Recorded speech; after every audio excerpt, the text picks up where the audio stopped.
Hey Andrew, let's check this question out right fast. We have 1/3 times x equals -4 and 1/6.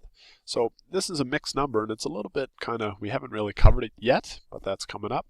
Let's take a look on the left side though and talk about what's going on here. What's happening is we have 1/3 times x. So there's a couple of different ways we can think about this.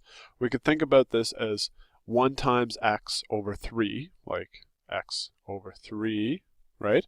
And then if we're going to do algebra, I would multiply both sides by 3 because 3 divided by 3 goes away and x is canceled. Okay, so that's kind of one way just to think about what's going on here.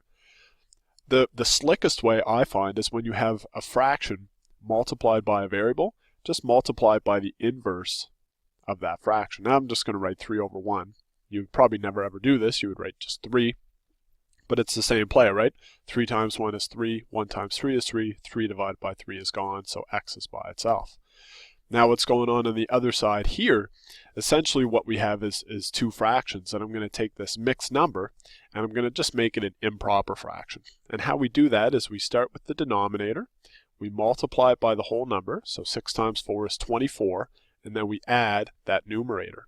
Okay, so that's going to be 25, negative 25, and it's all over the original denominator. So as an improper fraction, this is negative 25 over 6, and we're going to multiply it by 3 over 1. Okay, so now we can just kind of go to town on that really. This is going to be negative 75 over 6, and then we can just basically reduce it from there. Let's say 3 would work here. You could also do the prime factorization, right? If I wanted to just do that out for you, this would be like 5 times 5 times 3, right? Because that's 25 times 3, and that would be 3 times 2. So we can cancel out our 3's. 5 times 5 is going to be 25 over 2, and it's still a negative. So that's going to be our answer right there. Okay, so I hope that was useful. The big thing, when you're multiplying a mixed number with a fraction, take that mixed number and just make it an improper fraction. Makes life way easier. And then just, multiply and reduce as needed. Also, this fraction trick is a great one. Always multiply by the inverse of the fraction.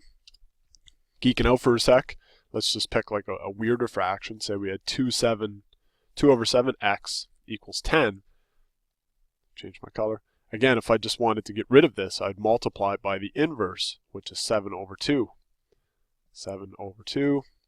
And again, you can see like the 7's go away, the 2's go away, and I'm left with x equals, that would be 70 over 2, which would equal 35 in this case. Okay, I just made that up, but we're geeking out, and that's kind of the idea there. So I hope that helps. If not, let me know.